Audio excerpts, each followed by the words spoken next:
Ya, oke. Thank you. Nanti bagi-bagi ya Mas Ryan ya, janji ya. Siap.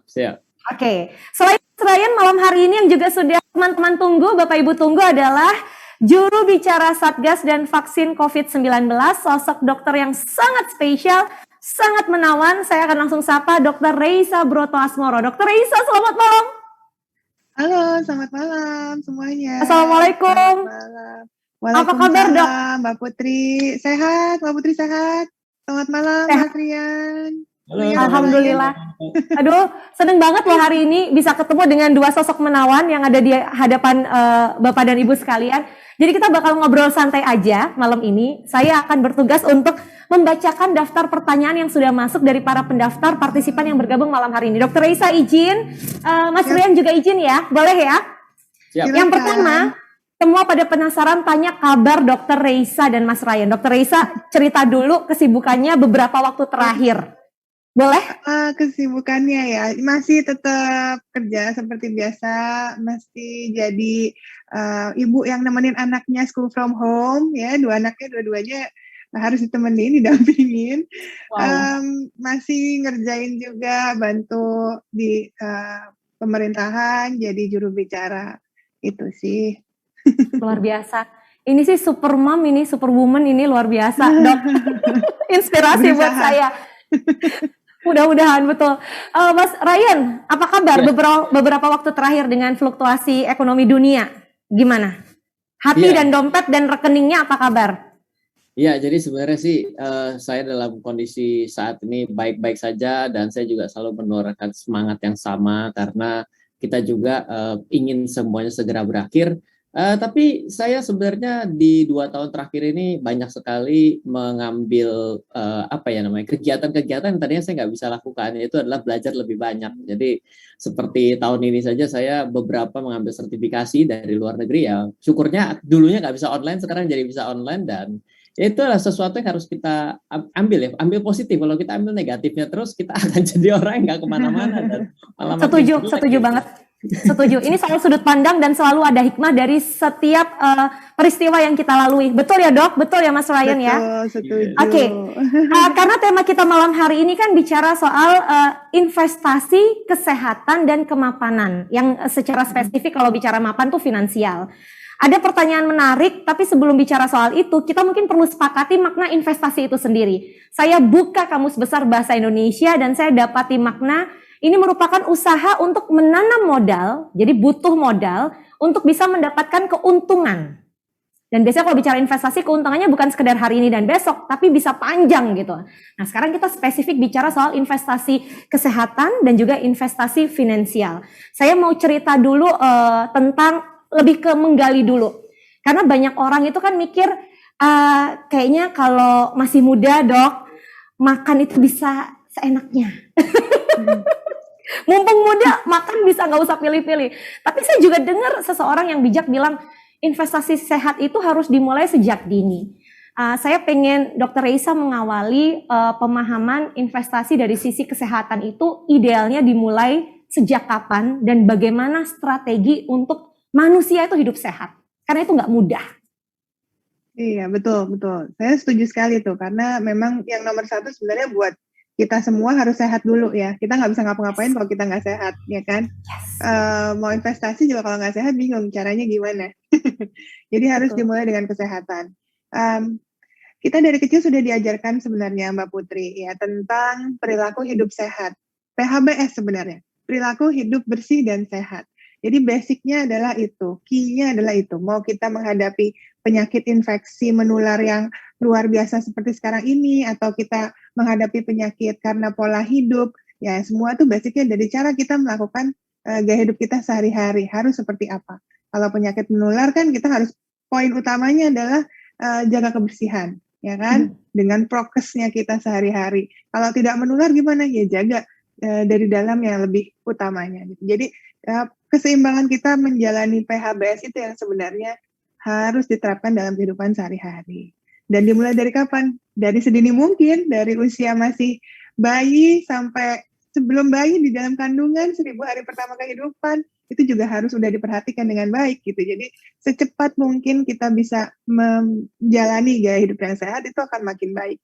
Karena lebih baik mencegah daripada mengobati kan. Nanti kalau ditunda-tunda nanti aja deh saya gaya hidup sehatnya nanti aja deh. Jangan sampai menyesal kemudian nantinya. Setuju dok. Mulai sedini mungkin dengan perilaku hidup bersih dan sehat. Yap. Saya jadi penasaran ke Mas Ryan, investasi finansial. Karena kan kalau anak-anak difasilitasi orang tua buat mulai hidup sehat sejak dalam kandungan ibunya ya. Tapi bagaimana dengan individu ketika sudah mulai berpikir untuk berinvestasi? Bentuknya seperti apa? Karena ketika masih anak-anak mungkin kondisinya belum bisa cari uang sendiri, belum masuk usia produktif, masih masa belajar gitu. Ada strategi atau mungkin cerita berdasar pengalaman pribadi dari Mas Ryan, starting to wealthy investment. Nah, ini seru nih. Terakhir kata kuncinya malah disebut belakangan. Itu adalah wealthy.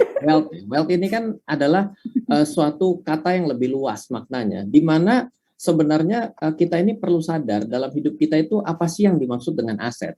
Sebenarnya aset itu sudah ada dari diri kita sendiri. Jadi kalau kita berbicara langsung lompat ke uang, itu akhirnya orang kadang-kadang jadi mengejar satu hal dan melupakan yang lain.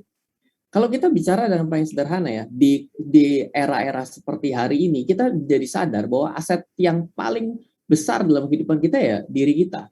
Jadi kita mau coba hargai berapa mata kita? Coba saya mau tanya Mbak Putri, saya pengen tanya dong, matanya dijual nggak?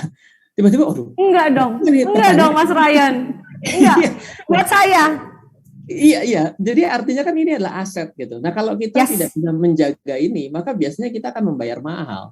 Nah itu yang perlu kita sadari. Saya juga orang yang bukannya dari muda sekali sudah pola hidup sehat ya, tapi tiba-tiba ada seorang anak muda umur 27-28 tahun, sekitar 7 tahun yang lalu, tiba-tiba masuk pradiabetes.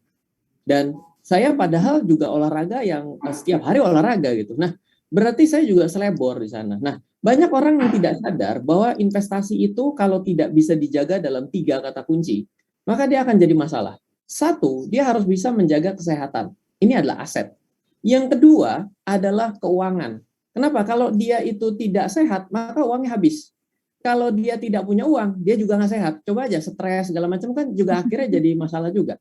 Yang ketiga adalah dia berbicara mengenai waktu. Waktu inilah aset yang paling adil bagi siapapun. Coba orang paling kaya, apakah memiliki waktu jadi 27 jam? Enggak juga. Tidak, sama 24. Nah, jadi 3 proses inilah yang harus menjadi kata kunci investasi untuk bukan hanya masalah kaya, tapi berbicara mengenai makmur dan mapan. Jadi harus combine 3 itu. Wow. Makmur dan mapan dimulai dari sehat jiwa raga, keuangan juga harus sehat, waktu yang dimiliki yang semua orang sama itu harus optimal. Saya kembali ke Dr. Reisa. Ini jadi seru nih, soalnya banyak pertanyaan masuk. Apakah investasi kesehatan dalam bentuk asuransi atau mungkin vitamin yang dikonsumsi secara rutin? Karena kan bicara soal investasi tuh dari kecil kita bisa biasakan sebenarnya dok ya. Bentuk-bentuk apa yang mungkin sebenarnya sederhana dan sepele. Tapi kalau kita biasakan sejak sekarang, sejak masih sangat muda, masih sangat dini, itu dampaknya akan sangat baik sekali di masa yang akan datang, di masa depan kita. Seperti apa dok strateginya? Oke, memang banyak orang yang menganggap dengan gaya hidup sehat artinya termasuk mengkonsumsi vitamin, suplemen sebagai bypass gitu ya. Kayaknya, saya nggak usah tidur yang cukup, nggak usah makan yang bergizi, nggak usah olahraga teratur, yang penting suplemen saya nomor 1 katanya, ya kan? Semua suplemen tulisannya kayak nomor 1 ya. Tapi memang nggak bisa ada jalan pintas kayak gitu. Kalau ada, ya semua orang udah umurnya panjang, udah sehat terus, nggak ada yang kena penyakit gitu ya. Jadi memang semuanya harus dilakukan dengan berkesinambungan dan paripurna, apa aja dari dalam dan dari luar. Suplemen sendiri itu sebenarnya dibutuhkan kalau memang tubuh kita kekurangan atau memang sedang butuh kondisi penambahan suplementasi itu. Tapi basicnya sebenarnya tadi, PHBS itu perilaku hidup bersih dan sehat. Sehatnya itu adalah pertama, mungkin Bapak Ibu dulu masih kecil diajarinnya masih pola makan 4 sehat 5 sempurna. Ya, mungkin saya waktu kecil juga pernah diajarin gitu. Nggak tahu kalau zamannya Mbak Putri udah berubah belum? Masih 4 sehat 5 sempurna dok zaman saya. Masih ya. Zaman sekarang kan udah tahu nih ya, udah update bahwa oh ternyata bukan itu, ternyata yang lebih tepat adalah gizi seimbang. Nah, pola gizi seimbang sendiri kan itu artinya semua makronutrien, mikronutrien yang dibutuhkan oleh tubuh kita, semuanya masuk nih ke dalam tubuh. Yang semua yang diperlukan itu ada. Nah, makanya gizi seimbang ini ada pengaturannya namanya isi piringku, di mana di situ ada makanan pokok, ada lauk pauk, ada buah, ada sayur, dan air mineral per kali kita makan. Dan semua harus jumlahnya sudah diatur, ada takarannya masing-masing. Nah, kenapa begitu? Karena kalau kita bisa memenuhi ini semua, ini sebenarnya sudah cukup, kita nggak perlu lagi tambahan-tambahan suplementasi yang memang jadinya dianggap sebagai sesuatu yang luar biasa membuat kita jadi sehat gitu. Karena sebenarnya basicnya dari gizi seimbang itu. Mikronutrien yang ada misalnya dari vitamin dan mineral yang ada di suplementasi, kalau kita sudah konsumsi dalam makanan kita sehari-hari, sebenarnya sudah cukup, nggak perlu terlalu berlebihan gitu. Dan jadi ingat ya tadi ya, bukan jalan pintas ya dengan suplementasi aja, tapi pengaturan gaya hidup itulah yang lebih penting.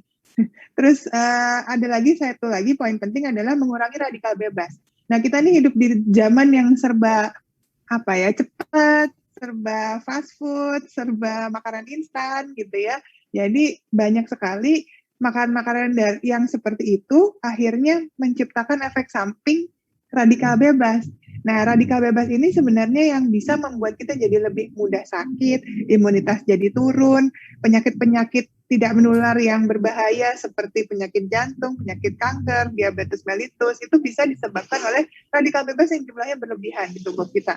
Nah, kadang-kadang orang membutuhkan itu suplementasi kalau untuk menangkal radikal bebas yang banyak di tubuhnya.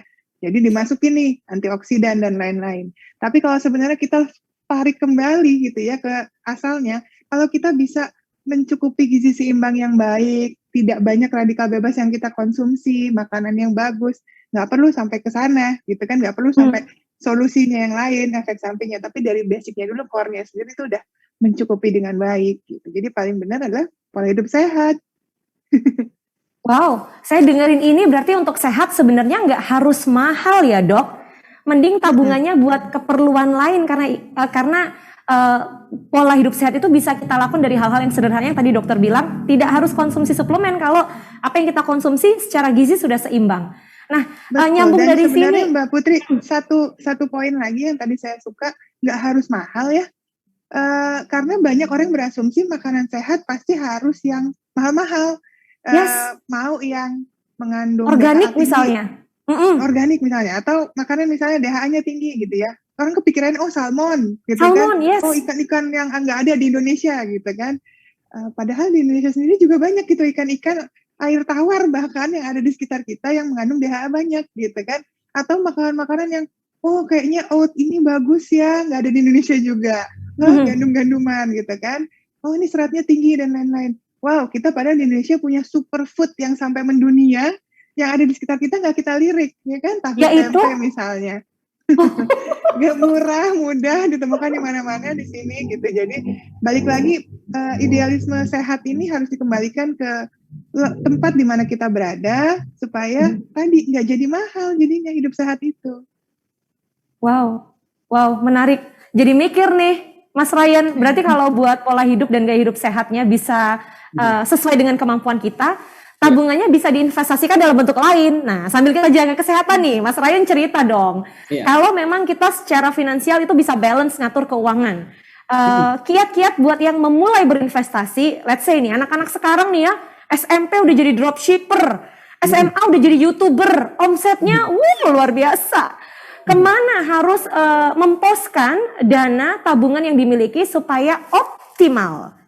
Ya, jadi salah satu kunci yang orang pikirkan bahwa agar kita bisa menjadi orang yang mapan, itulah dengan memiliki uang yang banyak.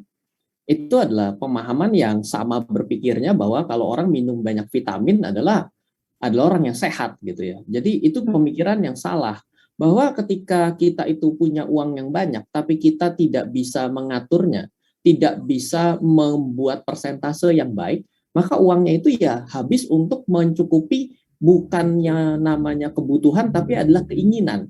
Nah, keinginan yang tidak terkendali ini tidak akan ada habisnya kalau kita mau turutin. Kita memang perlu makan, tapi kalau dibilang mau makan apa, wah harga mulai dari ribuan sampai jutaan kita bisa cari tuh. Nah, inilah yang menyebabkan orang akhirnya ketika semakin besar pendapatan, pengeluaran semakin besar, ya efeknya nggak ada bedanya. Dia sebenarnya miskin. Jadi kata kunci untuk kita bisa menjadi orang yang bisa, the next step-nya adalah secara persentasenya itu harus kita jaga, yang disebut dengan financial planning. Let's say kita bicara bahwa yang paling aman sebenarnya boleh dibilang menurut saya adalah 50-50. Pendapatan itu 50% untuk kita pakai sebagai konsumsi, syukur-syukur bisa kurang dari 50%, tapi hebat juga kalau bisa 100% diinvestasikan, itu hebat sekali, tapi nggak tahu, berarti sisanya dia mau minta sama siapa biar bisa buat hidup gitu ya. Nah, sisanya 50% untuk kebutuhan investasi. Nah, dari 50% ini mungkin ada yang namanya investasi yang dia tidak bisa langsung dapatkan dalam satuan waktu, maka kita bisa menggunakan namanya daya ungkit. Misalnya kita bisa menggunakan KPR. Nah, dari KPR itu juga ada proporsinya. Let's say kita bisa bicara adalah 30%. Jadi kalau misalnya dari 100%, kita sudah pakai untuk 30%. 20%-nya lagi kita gunakan untuk hal yang lain. Investasi itu bukan bicara mengenai uang saja loh. Misalnya nih untuk kita, untuk kegiatan agama kita itu juga investasi. Bahwa kan investasi ini menyambung dari yang sebelumnya, bahwa versi saya, investasi itu ada yang horizontal, ada yang vertikal, ada yang ke diri sendiri. Nah, kalau yang namanya horizontal adalah kita punya pertemanan dan lain sebagainya, vertikal ini adalah untuk kita kepada pencipta kita, diri sendiri adalah ya untuk kebutuhan kita dan keluarga kita juga gitu. Jadi ketika kita bisa mengatur bahwa pendapatan kita itu lebih besar daripada pengeluaran, itu sudah bagus. Nah, orang yang bahaya itu kalau pendapatan sudah sama dengan pengeluaran, itu sebentar lagi bermasalah. Yang rusak adalah yang pengeluaran lebih besar dari pendapatan, itu segeralah bertobat. Nah, kalau kita sudah berbicara sampai dengan pendapatan lebih besar daripada pengeluaran, maka yang harus kita lakukan adalah alokasinya yang baik. Setelah alokasinya yang baik, maka investasi apapun itu boleh-boleh saja sebenarnya. Tinggal kita tambahkan strategi. Orang kalau sudah mengerti konsep ini, dalam keadaan bumi gonjang-ganjing, dengan kondisi mau resesi, tidak resesi, dia tetap bisa menjaga. Untuk apa? Sampai kondisinya pulih, dia akan malah jadi lebih baik lagi. Itu yang kadang-kadang kita bisa belajar. Saya sendiri menjadi orang yang, saya sudah belajar investasi dari tahun 2004, saya sudah 17 tahun. Tapi rasanya jadi sadar bahwa pengaturan saya salah, itu baru sejak 2008, yaitu krisis dari tahun 2008. Jadi ya, bagi Anda yang mungkin pada hari ini kok rasanya masih goyang, berarti pondasi Anda harus dibenerin. Iya, krisis pada saat ini, resesi pada saat ini, itu adalah bagian kita harus memperbaiki pondasi. Silakan tunggu resesi selanjutnya. Ini jangan sampai terjadi. Kalau sesuatu yang menguntungkan harus ditunggu, tapi kalau yang merugikan jangan.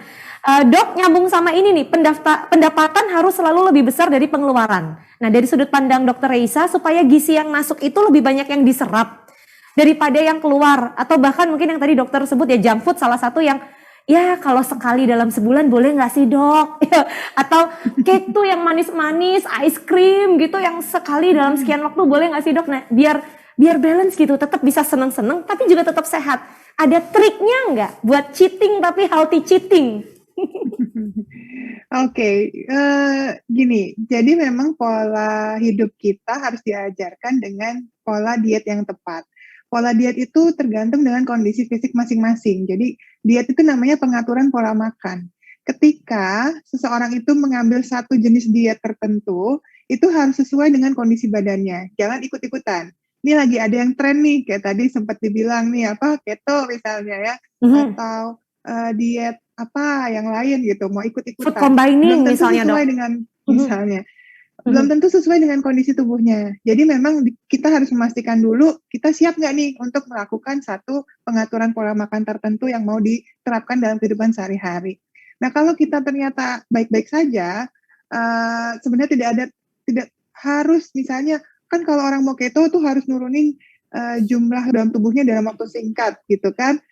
Tapi kalau ternyata enggak, ngapain kita harus kayak gitu kan. Ya udah pakai yang garis besar aja, gizi seimbang itu tadi. Tapi yang harus dibatasin apa? Ya ini sejak tahun 2013, Kemenkes sudah gembar-gembor. Udah di mana-mana tuh pesan kesehatannya sama. GGL, mungkin pernah dengar nih. Ya. Hindari atau kurangi gula, garam, dan lemak. Nah, 3 hal ini sebenarnya ada takaran sehari-hari yang memang dianjurkan. Kayak tadi misalnya, boleh nggak cheating gula yang banyak gitu misalnya. Minuman-minuman hits kekinian nih yang lagi tren gitu ya. sebenarnya anjuran batasan gula untuk per orang per harinya itu hanya 10% dari total energinya dalam satu hari. Jadi kalau misalnya kita kebutuhan total energinya 2000 kilokalori, maka gula yang boleh dikonsumsi itu hanya 200 kilokalori. Atau setara dengan kalau kita lihat di sendok makan tuh 4 sendok makan per harinya. Nah, tapi kita harus perhatiin juga bahwa yang kita makan sehari-hari sebagai makanan pokok atau mungkin dari buahnya juga itu kan udah ada kandungan gulanya. Kadang-kadang kalau kita mikir gula yang kepikiran, oh gula pasir gitu ya. Perasaan saya jarang nambahin gula pasir gitu atau gula-gula yang terlihat. Tapi hidden sugar ini yang sebenarnya lebih berbahaya dan harus diperhatikan. Kalau misalnya masih gula-gula dari yang buah-buahan, gula-gula yang memang dari karbohidrat alami, bukan olahan, ya, itu sebenarnya nggak perlu terlalu diperhatikan. Jadi ya masih tubuh kita bisa mengantisipasinya dengan baik lah, asal jumlahnya porsinya nggak terlalu berlebihan. Tapi tambahan gula yang berlebihan, lebih dari misalnya lebih dari 50 gram aja sehari gitu ya, itu ternyata terbukti bisa meningkatkan yang namanya CRP. Mungkin pernah dengar adanya di lagi zaman COVID kayak gini nih, orang-orang ngebahas nih C-reaktif protein. Ini CRP-nya kok tinggi banget, CRP-nya tinggi banget. Itu apa sih? Penanda inflamasi dalam tubuhnya. Jadi penanda inflamasi kalau kita habis makan gula nih, 30 menit udah naik CRP-nya. Dan dia akan tetap terus bertahan tinggi di dalam darah kita selama lebih dari 2 jam.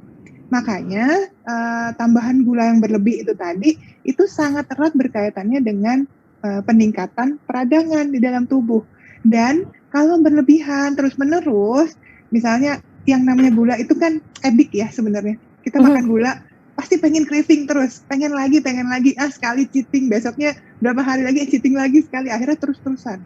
Dan itu nanti kalau kelebihan akan terbentuk namanya AGEs atau Advanced Glycation End Products. Apa itu? Senyawa berbahaya yang terbentuk kalau lemak itu bergabung dengan gula di dalam aliran darah. Nah, kalau dia terbentuk AGEs-nya ini, akhirnya bikin apa? Stres oksidatif dan lagi-lagi peradangan. Padahal kita tahu, yang namanya kebanyakan gula, berat badan bisa naik. Karena apa? Gula end product-nya lemak. Makin tinggi gula, peradangan makin tinggi. Makin tinggi lemak dalam tubuh, dalam darah terutama LDL, makin naik juga yang namanya CRP itu tadi, penanda peradangannya. Jadi ini kayak lingkaran setan, gulanya naik, ya makin peradangan lagi, kelebihan lemak tubuh makin peradangan lagi. Ditambahkan kalau misalnya orang itu terinfeksi COVID-19. Nah, dalam kondisi terinfeksi, CRP dalam darah pasien itu bisa naik sampai 86%. Dan ini bisa menjadi salah satu penyebab fatal yang kita takutkan, yakni badai sitokin. Pernah dengar ya, Mbak Putri ya? Nah, ini yang mengakibatkan orang-orang dengan COVID-19 banyak yang akhirnya tidak selamat. Jadi, memang kalau kita pengen makan makanan yang terlalu banyak manis-manis, gula-gula, apalagi end produknya lemak, ditambah lemak lagi. Nah, itu yang berbahaya. Bisa meningkatkan peradangan dan kerusakan organ di dalam tubuh kita. Jadi ya hati-hati. Kadang-kadang lebih berbahaya gula-gula yang nggak terlihat ya. Gula-gula yang ada dalam, misalnya dikemas dengan minuman sehat. Misalnya dikemas dalam jus, ya. Tapi ternyata pas dilihat labelnya, kadar jusnya sama kadar gulanya lebih banyak kadar gulanya. Jusnya jangan-jangan cuma essence gitu. Jadi hati-hati. Benar-benar harus pinter-pinter kita deh mengatur gizi seimbang itu, jangan sampai kita kelebihan gula dalam konsumsi sehari-hari. Dok, nyambung sama ini jadi penasaran, sebelum nanti saya balik lagi ke Mas Ryan ya. Dalam situasi kita harus banyak aktivitas rumah gitu. Sementara kita juga tetap pengen bisa olahraga, baik yang kondisinya tinggal di hunian dalam bentuk rumah atau juga high rising apartment. Ada nggak strategi dari Dr. Reisa mungkin yang bisa coba kami terapkan supaya itu nggak jadi alasan buat nggak tetap olahraga, tetap dapat asupan oksigen? Iya. Oke. Oh, asupan oksigen sebenarnya kita nggak perlu khawatir, bisa dapat di mana-mana. Tapi nggak harus di ruang terbuka ya dok, maaf. Nggak harus, kita begini aja kan asupan oksigen. Sebenarnya olahraga ini kenapa menjadi penting, karena olahraga itu salah satu efeknya yaitu tadi menurunkan peradangan dalam tubuh. Makanya olahraga tetap disarankan di masa pandemi. Ya, olahraga itu meningkatkan vitalitas, bagus buat sistem kardiovaskular, bagus buat sistem pernapasan, bagus buat mood juga, meningkatkan euforia. Jadi buat yang bosen di masa pandemi, bingung mau ngapain di rumah aja, bisa olahraga. Nanti habis olahraga pasti lebih fresh dan lebih senang, moodnya lebih naik, elevated. Nah, biar nggak bosen, olahraga disarankan di masa pandemi ini sebaiknya di rumah aja dulu, terutama di masa PPKM darurat. Kalau di luar masa PPKM darurat, kita ingat tahun lalu, banyak kok yang akhirnya jadi hobi pandeminya olahraga, ya kan? Yang tadinya nggak pernah sepedaan, jadi sepedaan. Yang tadinya nggak pernah jalan-jalan di taman sekitar rumahnya, baru tahu di situ ada taman misalnya. Jadi muter-muter taman. Jadi tetap harus olahraga, minimal 3 kali seminggu, cukup 15-20 menit aja, dan yang disarankan adalah intensitasnya ringan sampai sedang. Kenapa? Karena kalau kita pakai intensitas berat, lebih lama waktu yang dibutuhkan agar tubuh kita kembali fit. Makanya lebih rentan nanti jadinya, malah kalau habis olahraga berat, lebih mudah dia terinfeksi penyakit, apalagi di laju penularan yang tinggi sekali seperti sekarang ini di masa pandemi. Nah, makanya tetap harus olahraga, tapi olahraganya disesuaikan tadi, ringan-ringan aja. Nah, sedangkan di masa sekarang ini olahraganya lebih baik di rumah aja. Karena apa? Di luar rumah ini penularannya lagi tinggi-tingginya. Apalagi dengan varian yang paling baru ini, kita harus hati-hati karena varian Delta ini 3 kali lebih menular dibandingkan varian pertama yang dari Wuhan, China dulu. Ya, jadi selain lebih mudah menularnya juga jadi lebih menyebabkan penyakit yang gejalanya lebih berat dan butuh pertolongan di rumah sakit dan bahkan butuh perawatan gawat darurat gitu. Jadi untuk saat ini kita turunkan dulu mobilitas di luar rumah, manfaatkan yang ada di rumah, olahraga dari rumah aja. Lagi-lagi nggak perlu kok kepikiran olahraga di rumah berarti harus bikin gym sendiri ya, harus punya treadmill sendiri ya. Waduh, itu biaya lagi ya. Nggak perlu, karena apa? Pasti semua yang lagi nonton punya gadget dong, orang lagi lihat nih, punya internet ya. Nah, ini bisa dimanfaatkan. Pakai apa? Daripada browsingnya drakor terus, nah, mendingan sekali-sekali browsingnya 10 minutes workout di rumah aja, 15 minutes yoga. Nah, ini bisa diikutin gerakannya di rumah, nggak pakai alat-alat apa-apa, ikutin aja gerakannya. Apalagi kalau suka yang high intensity training, HIIT, nah itu lebih cepat lagi tuh kebakar kalorinya dalam waktu singkat, itu akan membuat kita bugar juga di rumah. Jadi nggak perlu worry, meskipun di rumah aja tetap bisa olahraga dengan nyaman dan aman. Waduh, kan saya ya di komplek perumahan Natura ada fasilitas kesehatan olahraganya, terus di apartemen juga ada fasilitas untuk gym. Jadi ini satu bentuk investasi buat teman-teman yang mikir di mana ya punya hunian yang nggak usah bangun gym tapi ada fasilitas gym di dalamnya. Inti lain punya. Saya mau lanjut ke Mas Ryan, tetap harus ada pesan sponsor ya Dok dari saya karena penting sekali ini. Saya mau lanjut ke Mas Ryan. Saya mau lanjut ke Mas Ryan nih. Mendengar cerita dari Dr. Reisa tadi. Mas Ryan sendiri kalau berdasar pengalaman pribadi, karena kan katanya nih orang yang sibuk dengan aktivitas otak, itu biasanya aktivitas fisiknya itu kurang. Nah, aku pengen dengar tanggapan dari Mas Ryan nih. Olahraga ala Ryan Filbert itu kayak gimana sih? Biar bisa jadi inspirasi buat teman-teman yang hari ini gabung.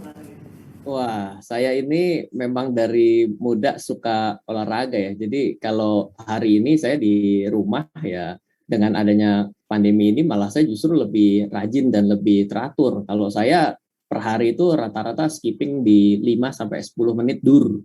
Karena dulunya saya latihan juga di ini ya, di sasana boxing untuk Pertina. Jadi ya sampai hari ini malah saya teruskan gitu. Nah, tapi apa yang ingin saya coba ceritakan adalah jangan mengambil suatu hal itu dalam investasi dan juga dalam kehidupan sehari-hari kita. Jangan mengambil sesuatu itu yang hanya bisa Anda lakukan dalam waktu yang singkat, habis itu bosenan. Ya. Habis itu nggak dilakukan lagi. Nah, dalam berolahraga, dalam menjaga kesehatan, dan dalam berinvestasi pun demikian. Jadi kalau misalnya ya, kita itu bilang, saya mau investasi, tapi sudah selesai cuma 1 kali saja. Itu impact-nya tidak bagus. Satu, tidak bagus karena tidak disiplin. Yang kedua, bisa saja justru Anda malah rugi, padahal orang lain untung. Loh kok bisa begitu? Contoh pertama, yang tidak bagus dulu. Kita bilang gini, saya beli 1 gram emas nih 20 tahun yang lalu. Ini sebenarnya berita bagus. Kenapa? Karena 1 gram emas 20 tahun yang lalu dibandingkan 1 gram emas hari ini, harganya pasti sekarang udah 1 juta. Mungkin waktu itu sekitar 40 ribuan. Tapi cuma punya 1 gram. Artinya kan pada akhirnya apakah 1 gram itu impact? Iya, impact sih, daripada nggak punya itu impact. Tapi 1 gram itu tidak menghasilkan sesuatu yang bisa signifikan buat kita. Tapi kalau kita menginvestasikan secara rutin dengan yang sangat kecil atau yang sederhana bagi diri kita, misalnya saya cuma kuatnya 1/2 gram deh, entah apapun ya, tapi 1/2 gram deh, saya saham cuma 1 lot deh, atau saya mulai berinvestasi properti yang saya mampu pada saat ini. Ketika kita bisa lakukan itu hasilnya akan kita kaget nantinya, jadi besar. Nah, yang paling bahaya itu adalah kita berolahraga, kita berinvestasi, tapi angin-anginan. Hasilnya malah kita bisa terjebak dari kondisi yang rugi. Saya udah pas beli emas di harganya yang lagi tinggi-tingginya. Pas sekarang turun, saya jadi kesal. Terus tiba-tiba saya bilang, jangan investasi emas, rugi. Lah, bukannya investasinya yang rugi, tapi perlakuan yang salah. Berapa banyak orang yang mau diet juga gagal. Kenapa? Karena cuma kuat ngejalanin diet versi berat, tapi cuma kuat 2 hari, sisanya nyerah. Akhirnya efeknya tuh biasanya yang kejadian ya teman-teman saya, turun, berhasil, begitu balik lagi, naiknya tinggi sekali, kembali lagi bahkan pecah rekor daripada yang sebelumnya. Nah, kenapa? Karena tidak bisa mengendalikan wealth style. Jadi kita ini harus bergerak nih, investment is a lifestyle, dan juga menjaga menjadi wealth style. Itu kira-kira kalau dari saya. Waduh, ngeri. Konsistensi adalah kunci, nggak cuma dalam hal kesehatan diri kita, tapi juga kalau bicara soal wealthiness kita ya, luar biasa. Ini biar nggak cuma saya yang mendominasi bertanya, saya mohon izin nih, yang tanya di kolom chat, waduh banyak banget. Saya mohon dibantu oleh tim IT untuk memunculkan, kita coba pilih ya, sesuai dengan tema kita malam hari ini. Maaf kalau tidak semua pertanyaan harus saya sampaikan kepada kedua narasumber, karena memang kita harus fokus pada tema, dan yang kedua, waktunya terbatas. Jadi saya akan bacakan satu demi satu pertanyaan yang sudah masuk ya. Ini mulai dari jadi para pendaftar sudah mulai bergabung juga untuk mengisi pertanyaan sejak sebelum acara hari ini. Saya coba baca dulu. Untuk Dr. Reisa dari Mas Andrianto Kusuma di Jogja. Apa kabar Mas? Sugeng dalu Mas. Pertanyaannya menarik. Selain rutin berolahraga, apakah faktor lain seperti jiwa, kesehatan mental itu juga berpengaruh terhadap kesehatan? Apabila iya, seberapa besar pengaruhnya, Dok? Oke. Kalau ditanya seberapa besar pengaruhnya, sangat besar. Everything starts with our mind, gitu ya. Jadi kalau kita merasa bahwa kita sehat, ya badan kita juga akan membuat semua sel-selnya menjadi lebih baik. So everything starts with mind. Semua hormon, semua regulasi enzim di usus itu yang ngatur otak juga. Jadi kita mau pola hidup sehat, kalau mentalnya nggak diatur dengan baik, ya agak sulit juga. So harus balance. Fisiknya dipelihara, ininya juga. Makanya stress management adalah hal yang sangat penting. Apalagi di masa kayak gini, masa pandemi begini. Kita semua dapat cobaan dalam arti yang tiba-tiba, luar biasa, dari segala arah. Jadi kita harus benar-benar bisa manage yang baik, agar kita bisa menghadapi situasi dengan logis. Nah, kalau kita menghadapi dengan logis, kita bisa tahu gimana ya cara kita menghadapi berbagai resiko yang ada di depan kita. Nah, salah satu stress management yang saya sarankan, tentunya selain beribadah ya kepada Tuhan kita masing-masing, agama kita masing-masing, karena itu cara yang paling ideal, yang paling tepat rasanya ya untuk stress release kita gitu. Yang kedua adalah untuk menyalurkan dengan hobi. Makanya tadi ketika dibilang, banyak nih akhirnya hobi-hobi yang muncul di era pandemi, ya karena banyak orang yang mau stress release, caranya gimana? Nah, hobi ini adalah salah satu cara yang paling tepat bagi setiap individu, karena sukanya kan beda-beda. Jadi kita yang suka masak, ya udah tersalurkan stresnya dengan masak. Ada yang lebih suka bercocok tanam, jadi hobi berkebun misalnya. Semua itu bisa jadi investasi juga ya, bisa jadi jualan, jadinya senang juga kita dapat uang. Nah, tapi memang harus itu penting untuk dilakukan. Punya stress release yang tepat sesuai kesukaan kita masing-masing. Dan yang selanjutnya adalah kalau kita merasa bebannya terlalu berat, maka konsultasikan dengan tenaga profesional. Jadi banyak orang yang mungkin dulunya ngerasa tabu ya untuk konsultasi dengan psikolog, dengan psikiater gitu. Tapi saat ini tampaknya itu akan lebih baik karena memberikan solusi dari sisi profesional, dari sisi yang lain. Jadi daripada curhat sama tetangga terus gosipnya kemana-mana, lebih baik ke yang profesional aja. Jadi tahu arahnya bagaimana nanti ke depannya solusinya. Nah, itu bisa membantu. So, harus balance antara body and mind and soul. Sangat membantu sekali, Dok. Ini padahal baru satu pertanyaan yang saya sampaikan, tapi sekaligus menjawab banyak pertanyaan lain yang arahnya ke sana. Dr. Raisa luar biasa. Saya bergeser ini. Pertanyaan datang dari Gisela Amorita Budiani. Sebagai seorang milenial di Surabaya, investasi yang aman bagi pemula itu bagaimana?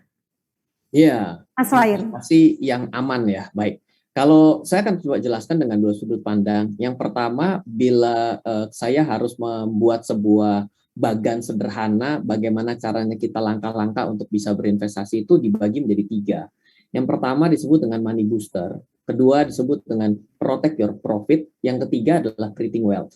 Nah, money booster ini adalah yang menghasilkan uang atau untung dengan cepat, tapi dengan risiko yang juga tinggi. Nah, kalau money booster itu dibagi menjadi 2.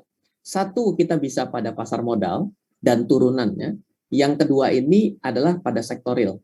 Kalau yang pada sektor real ini cenderung tidak membutuhkan modal yang besar, tapi bisa menghasilkan sesuatu yang besar. Tapi harus dengan upaya yang banyak. Misalnya kita menjadi menjual barang, agen properti, agen MLM, agen asuransi. Itu adalah pada sektor real yang bisa kita mulai start dengan uang yang sedikit. Tapi kalau misalnya pada pasar modal, misalnya kita berinvestasi saham, atau kita mungkin bisa trading saham, atau bisa turunannya juga trading forex, atau bisa trading futures, atau bisa turunannya lagi, misalnya dengan options, gitu, options US market. Itu di Indonesia karena options memang tidak ada, maka yang menjadi contoh saya adalah options US market, atau yang di tengah-tengah nih yang lagi ngetrend saat ini adalah cryptocurrency. Semua ini adalah sesuatu yang menghasilkan untung dengan cepat, tapi dengan risiko yang tinggi juga.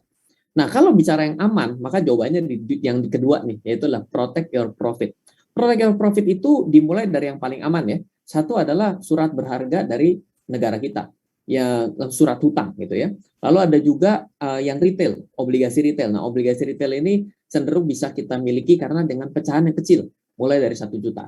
Lalu kita bisa turunannya lagi, ada deposito, di bawahnya lagi ada deposito Bank Nasional, deposito BPR, di bawahnya lagi ada koperasi, di bawahnya lagi ada yang namanya peer-to-peer lending. Kita geser kepada yang creating wealth. Nah, creating wealth ini adalah tanda kutip disebut mainannya orang kaya.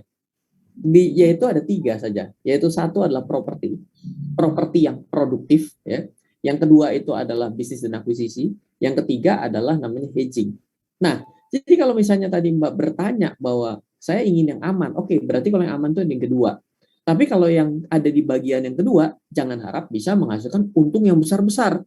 Justru malah jadi bahaya kalau ada yang bilang investasinya aman sekali, untungnya tinggi.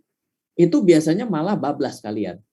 Oke, nah jadi di bagian ini kita harus tahu. Nah, lalu saya cuma mau memberikan suatu ringkasan nih. Siapa tahu juga yang lagi mencoba mencari instrumen investasi, maka saya akan kasih yang namanya suatu ringkasan sederhana dalam mencari keuntungan dan risiko. Yang pertama, yang ada itu hukumnya adalah risikonya tinggi, untungnya tinggi. Yang kedua, resikonya kecil, untungnya kecil. Yang ketiga, tapi ada yang resikonya tinggi, nggak ada untungnya. Yang keempat, yang ini yang keempat nih, tidak akan pernah ada yang tidak ada resiko, tapi untungnya gede. Nah, jadi dari 2 guidance ini, ya sebenarnya yang pertama sudah mengarahkan instrumen-instrumennya apa. Yang kedua ini adalah guidance yang kalau misalnya tidak terdapat di guidance pertama, ikutilah guidance yang kedua tadi agar tidak terjebak pada hal yang justru malah over promising seperti itu. Oh wow, bicara soal over promising ya, dijanji berlebih. Satu pertanyaan terakhir sebelum saya beranjak menuju pertanyaan dari partisipan Zoom yang bergabung malam hari ini. Dr. Raisa, adakah resiko apabila mengonsumsi suplemen vitamin dosis tinggi secara rutin, terutama dalam situasi seperti sekarang karena ada kekhawatiran? Ya. Diana Dewi Rosyanti di Surabaya. Baik. Ini jadi concern yang paling besar di dunia kedokteran sekarang karena banyak orang yang akhirnya mengalami hipervitaminosis ya. Kadang-kadang karena ikut-ikutan atau over ketakutan ya, jadi ketakutan yang tidak logis balik lagi menghadapi situasi akhirnya mengkonsumsi vitamin yang tidak seharusnya. Yang bisa terjadi adalah efek toksik atau efek simpang dari vitamin yang tidak dibutuhkan oleh tubuh atau tidak mampu untuk diolah oleh tubuh adalah yang paling kita takutkan adalah ginjal, batu ginjal terutama. Karena semua yang diproses ke dalam tubuh kita masuk ke dalam darah akan melalui filtrasi di ginjal. Kalau ini terjadi terus-menerus, menumpuk terus-menerus, maka bisa berbahaya mengakibatkan gagal ginjal. Dan ginjal ini adalah silent killer kita bilang, seperti hipertensi. Karena apa? Dia tidak biasanya muncul gejala sebelum kondisinya parah. Kemudian yang kedua adalah yang kita takutkan adanya gangguan pada hepar, pada hati. Karena semua juga di metabolisme adanya di hati kita. Hati itu hepar beda sama jantung ya. Hepar ini juga tempat racun diolah ya, maka di situ bisa terjadi banyak sekali gangguan. Misalnya adanya peningkatan enzim-enzim yang mempengaruhi apa? Metabolisme juga akhirnya berantakan, mengganggu proses detoksifikasi, akhirnya racun yang malah menumpuk, dan lain sebagainya. Ketiga, munculnya ketergantungan yang sebelumnya tidak ada menjadi ada. Karena terbiasa mengkonsumsi antioksidan berlebihan, maka ketika antioksidannya kurang nanti suatu saat tidak dikonsumsi dengan dosis yang tepat, tubuhnya jadi merasa bahwa ini kurang, jadi lemes, jadi merasa bahwa kok nggak fit seperti biasanya yang dirasakan. Nah, jadi banyak sebenarnya efek yang tidak diharapkan kalau kita mengkonsumsi sesuatu yang tidak sesuai dengan kebutuhan. Maka konsultasikan dulu ke dokter untuk memastikan apa aja sih vitamin yang harus dikonsumsi, yang dibutuhkan oleh tubuh kita, termasuk sebenarnya yang paling hits nih ya, vitamin D di kala ini. Semua lagi jadi perbincangan betapa supernya vitamin D ini, tapi ingat, memang semua hal pasti ada positifnya. Makanya kita ambil positifnya. Dengan cara apa? Kita cari jalan yang paling aman. Kalau memang ingin memanfaatkan vitamin D ini agar mendapatkan, memberikan kesehatan bagi tubuh kita cek dulu nih kadar vitamin D dalam tubuh kita. Jangan tahu-tahu ikut-ikutan, oh katanya kadar yang 50.000 IU itu bagus banget nih buat ini awet muda lah segala macam, bebas COVID dan lain-lain. Tapi kalau tubuh kita ternyata tidak kekurangan vitamin D, apa yang terjadi? Bisa terlebihan. Makanya kita ketahui dulu kondisinya, tinggal cek kadarnya vitamin D dalam tubuh kita, kekurangannya berapa, maka nanti dokternya akan menilai, oh nilainya turun sekian, harus mengkonsumsi dosis sekian selama berapa lama. Nanti kalau sudah dicek lagi, kalau sudah mulai naik, diturunkan dosisnya. Tentu juga nggak langsung diberhentikan, ada tahapannya, perlahan turunnya gitu ya. Jadi banyak hal yang harus dikonsultasikan dengan tenaga medis sebelum mengkonsumsi vitamin dalam jumlah yang berlebihan. Terima kasih dok, ini mencerahkan sekali. Tapi saya jadi tergelitik tadi salah satu materi yang disajikan oleh Pak Freddy dari CIMB Niaga ya. Merdeka itu di rumah sendiri atau di apartemen sendiri. Sebelum nanti beranjak ke pertanyaan dari partisipan Zoom. Pada kondisi seperti apa individu itu disarankan sudah mulai menyiapkan dirinya untuk berinvestasi properti? Karena properti kan salah satu yang tadi disebutkan bentuk investasi yang memang menarik dan menjanjikan. Iya, baik Mbak. Jadi dari pengalaman saya sebenarnya setiap orang ini punya stage yang berbeda-beda. Yang pertama kalau kita mau berinvestasi properti itu ada dalam sudut pandangnya tentunya ada banyak, tapi saya akan coba tampilkan menjadi dua. Itu yang pertama, kalau kita mau berinvestasi properti itu yang kita harus pastikan adalah prospek dan produktivitasnya. Nah, ketika kita mendapatkan pemaparan bahwa bisa dibantu dengan untuk disewakan, itu adalah konsep untuk memproduktivitaskan investasi propertinya. Itu adalah sesuatu yang harus kita harus pegang. Kenapa? Kalau properti itu tidak dipakai dan hanya dibiarkan saja, maka itu menjadi sesuatu aset yang justru malah meminta biaya kepada kita. itu harus menjadi suatu landasan ya, yang jangan sampai orang tinggalkan saja, karena kecuali tanah, kalau tanah itu cerita pasti beda. Tapi kalau berbentuk bangunan itu tentunya harus kita produktifkan. Ya kalau tidak kita pakai. Nah, kalau misalnya dari sudut pandang itu bisa diterima, atau kita akan ambil dengan sudut pandang yang kedua, kapan kita bisa berinvestasi properti adalah kalau kita bisa membeli itu setidak-tidaknya kita sehat secara hitung-hitungan kalau kita mau menggunakan bank. Karena tidak banyak orang yang bisa membeli properti secara langsung atau lamsam gitu ya, kecuali dia dibayarin oleh orang tuanya gitu ya. Tapi kalau dalam hitung-hitungan di Indonesia ini rata-rata orang harus membeli dengan cara installment, paling tidak juga cicilan bertahap, tapi kalau tidak ya harus menggunakan program KPR. Bagaimana caranya agar kita masih dihitung sebagai sehat secara keuangan? Yaitu adalah memakan atau mengambil porsi 30-40% dari pendapatan kita. Nah, kita tinggal lihat dulu, oh saya punya uang sekian setiap bulan.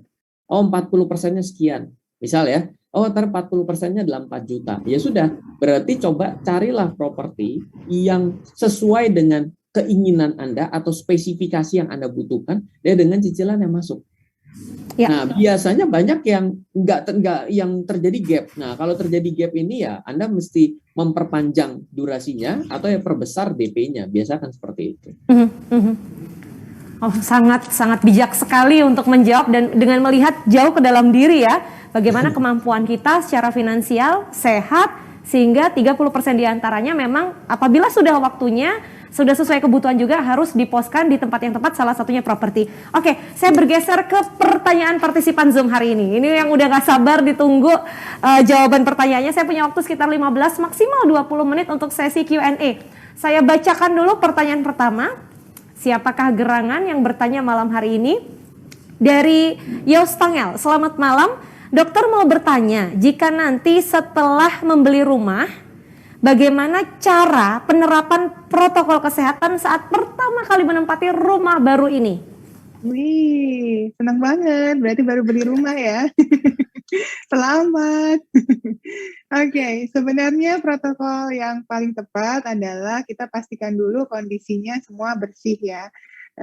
Di masa pandemi ini kita ada beberapa prokes yang harus dilakukan, yakni apa? Menggunakan desinfektan yang tepat sesuai peruntukannya. Jadi banyak orang yang salah kaprah, ya dianggap bahwa semua barang bisa dimasukkan ke dalam desinfektan, misalnya pemutih pakaian atau pakai desinfektan satu untuk semua jenis, itu sebenarnya enggak. Ada alasan kenapa setiap produk yang dihasilkan itu memang untuk produk tersebut, ya pembersih lantai yang buat lantai, furniture yang buat furniture, gitu ya. Jadi nggak perlu terlalu over atau berlebihan ketakutannya. Jadi yang pertama bersihkan rumah dulu. Kebersihan lingkungan, terutama area dapur atau pantry, ya itu yang paling utama karena ya kita tahu ya droplets ini kan hantarannya ada di mulut ya. Jadi semua yang berhubungan atau handling dengan situasi tersebut harus benar-benar bersih situasinya. Kemudian buka jendela, pintu, ya gunakanlah sirkulasi udara yang baik ya, pastikan bahwa ventilasi di rumah tersebut itu baik. Kalau misalnya nggak ada ternyata jendela yang bisa dibuka, misalnya di apartemen high rise gitu ya, nggak ada jendela yang dibuka, manfaatkan teknologi. Zaman sekarang udah banyak, ada air purifier yang pakai HEPA filter, pakai air disinfektan, pakai macam-macam deh sesuai dengan keinginannya masing-masing. Jadi itu bisa digunakan ya. Tapi yang pasti ventilasi itu sangat baik, harus diperhatikan di masa pandemi. Dan yang terakhir sebenarnya ini diterapkan nggak hanya untuk ke rumah baru, tapi ke semua. Jadi semua orang yang sudah beraktivitas di luar rumah, yakni apa? Protokol kedatangan. Jadi sebelum masuk ke dalam rumah, kita pastikan sepatu kita buka, lepasnya di luar rumah dulu. Kenapa? Karena droplet itu setelah dari udara akan jatuh ke bawah seiring gravitasi. Jadi kita anggap bagian bawah itu paling kotor. Kemudian kita bersihkan sepatunya, barang bawaan kita bersihkan semuanya, kita cuci tangan, kita masuk ke dalam rumah, kita langsung mandi. Mandi, keramas, ganti baju bersih barulah kita masuk ke ruang-ruang lain atau bertemu dengan anggota keluarga yang lain. Jadi itu adalah protokol kedatangan yang harus diterapkan di masa pandemi sekarang. Wow, sekali lagi ini bukan pesan sponsor, saya cuma mau cerita bahwa proyek-proyek Intiland itu semua sangat memperhatikan sampai di sisi samping rumah nih contoh ya, ada toilet di sisi depan di mana orang bisa masuk atau protokol kedatangan tadi tamu bisa masuk dulu lewat sisi samping ke kamar mandi dulu baru masuk ke dalam rumah, jadi nggak ujuk-ujuk ke ruang tamu. Begitupun apartemen dok. Kenapa saya bilang gini? Karena saking seringnya berkunjung ke show unitnya. Jadi buat bapak ibu yang pengen tahu bener nggak sih yang diomongin Mbak Putri ini, silahkan buktikan sendiri, janjian sama tim marketing kami ya. Saya nggak jual kecap, tapi cerita tentang produk apartemen dan hunian dari Intiland. Saya lanjut ke pertanyaan berikutnya ya. Tadi jawaban Dr. Raisa sangat lengkap sekali dan sangat menarik. Kita lanjut pertanyaan berikutnya, boleh? Dari Rizky Pratomo, selamat malam. Izin bertanya pada Mas Ryan, ini buat Mas Ryan nih, bagaimana menyiapkan dana darurat pada masa pandemi ini? Karena dana darurat ini masih banyak yang belum disiapkan. Banyak yang baru dengar istilah dana darurat itu justru pas pandemi, padahal umurnya udah 20 tahun ke atas, termasuk saya. Siap.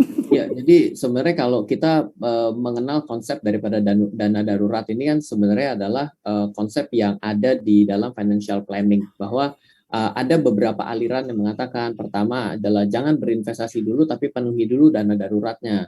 Nah, ada juga memang yang mengatakan dana daruratnya itu mesti dipersiapkan bersamaan dengan investasi. Kenapa? Karena investasi itu juga masalahnya mengenai waktu. Kalau kita terlambat untuk bisa mulai lebih awal, maka kita akan tertinggal juga secara fase waktu. Kalau dari saya, dari pengalaman saya pribadi, maka saya adalah orang aliran yang keduanya saja. Kita jalankan keduanya. Karena saya juga berpikir bahwa aset waktu ini adalah sesuatu yang tidak bisa diulang. Nah, jadi ambil banyak hitungannya, tapi pertama adalah cobalah dari 12 kali pengeluaran ya, bukan dari pendapatan, dari pengeluaran itu coba dipersiapkan seperti itu terlebih dahulu. Karena kan satu keluarga, maka secara otomatis satu keluarga ini kan ada satu pengeluarannya, satu pengeluaran itu maka dikalikan 12, maka itu dikejar sampai ditaruh di tempat yang aman. Jangan justru malah sudah punya dana daruratnya, masukinlah investasi ke saham. Ini adalah cara yang salah. Kenapa? Karena yang dana darurat itu harus yang gampang dilikuidkan. Ataupun kalau memang ternyata belum mencapai, cara kedua itu sebenarnya adalah dengan cara men-standby-kan kartu kredit. Karena kan pada prinsipnya kan kita sebenarnya kalau 12 kali gitu ya, itu kan berarti kan sama seperti installment juga. Jadi just in case kita belum bisa menggenapi sampai dengan target, untuk bisa menjaga agar hal itu seimbang, maka kita juga bisa ganjel ya, tanda kutip, dengan kartu kredit. Di mana kartu kredit kan sekarang juga bisa dibagi 3, dibagi 6, dibagi 12, akan kembali sama lagi. Toh dana darurat ini adalah sesuatu yang standby dan kapanpun bisa kita pakai. Dan itu kan juga prinsip dasar kartu kredit. Tapi akhirnya jangan sampai terjebak dengan konsep kartu kredit yang banyakan pakai nggak mau bayar, itu kan jadi salah lagi gitu ya. Jadi yang penting adalah kalau saya lebih baik jalankan secara paralel. Kenapa? Karena waktu itu adalah elemen yang paling penting kalau menurut saya. Wow, penggunaan kartu kredit untuk hal yang sifatnya produktif dan terkait bagaimana bentuk penyimpanan yang bisa dengan mudah dan cepat dilikuidkan, dan mungkin pertanyaan seputar kartu kredit silakan hubungi si Ayam Biniaga ya. Kita lanjut pertanyaan berikutnya, paling jago nih nyambung-nyambungin. Silakan. Kali ini datang dari, baik, Mas Rizky Pratomo belum puas kalau cuma satu pertanyaan yang dijawab Mas Ryan. Langsung ke Dr. Raisa. Izin bertanya dok, bagaimana tips menjaga kesehatan di masa sekarang ini, di mana banyak serbuan makanan junk food dan fast food, juga kemudahan untuk mendapatkan secara online jenis makanan ini. Apakah di masa pandemi ini, orang dengan penyakit kadar gula darah tinggi, ini maksudnya ya, penyakit gula, bisa sembuh dari COVID, Dr. Raisa? Bagaimana caranya? Kontrol diri. Kalau ditanya, kita sendiri yang sebenarnya harus mengontrol ya. Banyak godaan di luar sana, tapi kita harus setia, ya kan? Termasuk dengan pola hidup sehat. Banyak godaan junk food, tapi kita harus tetap sedia. Kalau misalnya ingin makan makanan tertentu yang kita anggap, ini kok nggak begitu sehat ya buat kita, gitu ya. Sebenarnya boleh, tapi jangan terlalu berlebihan. Jadi, utamakan porsinya ini sesuai tetap dengan kebutuhan harian kita, terutama berhubungan dengan kalori. Supaya apa? Nggak ada tadi penumpukan kalori, akhirnya jadi inflamasi lagi, nggak ada kelebihan gula, inflamasi lagi, itu aja. Jadi yang paling penting, balik lagi ke porsinya, pengaturan porsinya jangan sampai berlebihan. Dan jangan terus jadi ikutin adiksinya, jangan diikutin nih, cravingnya itu jangan diikutin, tapi kontrol supaya kita bisa menjalankan pola hidup sehat. Jadi yang namanya diet adalah pengaturan. Makanya kita butuh pengaturan dalam kehidupan sehari-hari, bukan cuma pengaturan finansial, pengaturan makan juga itu penting. Kita benar-benar harus tahu gimana caranya kapan saya mau makan ini, kapan saya mau makan itu, dan harus seimbang. Ya. Dan tadi Mbak Putri, tadi apa yang pertanyaan selanjutnya? Orang dengan penyakit gula, apakah bisa Gula. sembuh dari COVID? Strateginya gimana, Dok? Oke, sebenarnya banyak sekali yang mempengaruhi keparahan COVID-19 ini ya. Jadi ini penyakit yang tricky kita bilangnya. Jadi awalnya dia menyerang hanya paru-paru. Kemudian kita tahu ternyata dia menyerang ke hampir seluruh organ yang ada dalam tubuh kita. Dan kemudian kita makin kesini makin tahu juga bahwa ternyata dia mengakibatkan kerusakan bahkan pada pembuluh darah kita. Bahkan sampai karena inflamasi, yang namanya protein-protein karena peradangan, kemudian kekentalan darah, itu semua diakibatkan oleh reaksi virus ini menyebabkan infeksi terus jadi inflamasi. Nah, itu yang sebenarnya jadinya berbahaya. Jadi bukan ternyata dari si virusnya aja, tapi apa yang diakibatkan oleh reaksi peradangannya itu yang ternyata lebih fatal. Nah, ini juga berkaitan dengan apa? Balik lagi, gula. Nah, jadi tentu penyakit gula itu salah satu komorbidnya pada COVID-19. Tapi apakah bisa sembuh? Ya, tentu semua diupayakan dari awal. Itu yang namanya pengobatan pasti mengupayakan semua orang bisa sembuh. Ya kan? Pengennya seperti itu. Makanya ada terapinya macam-macam yang diberikan. Terapi untuk mengurangi gejala, terapi untuk menstabilkan kadar gula, terapi untuk mengurangi jumlah virusnya, terapi untuk mencegah penyakit sekundernya, dan lain sebagainya. Makanya harus benar-benar memperhatikan segala aspek ketika terinfeksi COVID-19, itu harus kontrol atau konsul ke dokter. Nah, ini yang sering salah kaprah adalah penyakit ini dianggap ringan, dianggap kayak flu biasa, padahal nggak begitu. Makanya ketika seseorang itu terkonfirmasi COVID-19, dia harus periksakan diri ke dokter, supaya dia tahu, oh saya bisa ini isolasi mandiri sendiri aja di rumah. Oh enggak, ternyata saya harus dirawat di rumah sakit. Oh ternyata obatnya nggak cuma yang kata tetangga itu aja. Oh ternyata obat saya butuh yang lain-lain juga butuh gitu. Jadi memang harus konsul dulu, nanti akan didapatkan regimen pengobatan yang paling sesuai untuk kondisi penyakitnya masing-masing. Masih ada waktu ya, sekitar 5-10 menit untuk pertanyaan terakhir. Boleh saya dibantu untuk 2 pertanyaan terakhir? Oke, kita akan bacakan dulu. Dari Pak Effendi di Surabaya. Saya sudah vaksin dosis 1 Astra bulan Mei 2021. Kemudian awal Juli 2021 dok kena COVID dan bisa sembuh dengan bantuan donor plasma konvalesen 2. Apa benar dok, kalau kena COVID vaksin itu harus ulang dari dosis pertama lagi atau cukup melengkapi dosis kedua? Kalau memang benar harus mengulang dari dosis pertama, apakah harus dengan vaksin yang sama atau bebas pilih vaksin yang tersedia? Ini pertanyaan sangat bagus sekali. Terima kasih Pak Effendi. Silahkan Dr. Reisa untuk bantu menjawab. Terima kasih Pak Effendi. Alhamdulillah udah sembuh sekarang ya. Saya yakin ini vaksin pasti banyak pengaruhnya untuk membuat penyakitnya menjadi tidak terlalu berat gitu ya.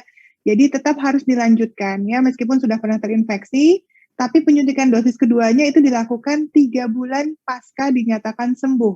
Kenapa 3 bulan? Karena 3 bulan itu jaraknya dari mulai sembuh sampai kemungkinan terakhir muncul yang namanya long COVID.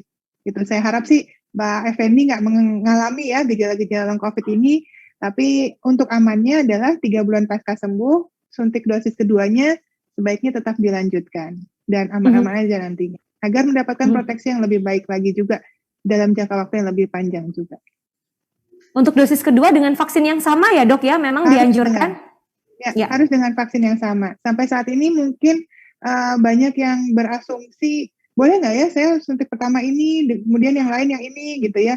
Sampai sekarang tidak disarankan untuk, itu namanya koktail ya, nggak boleh campur-campur. Jadi harus benar-benar selesai 2 dosis, karena itu ada hitungannya sebenarnya dari pabriknya masing-masing nih, si pembuatnya. Kenapa harus 2 dosis? Karena supaya kalau 1 dosis dia sudah turun lagi dalam jangka waktu tertentu, di boost di dosis kedua, dia bisa naik lagi antibodinya dan bertahan sesuai dengan kadar optimal yang diharapkan.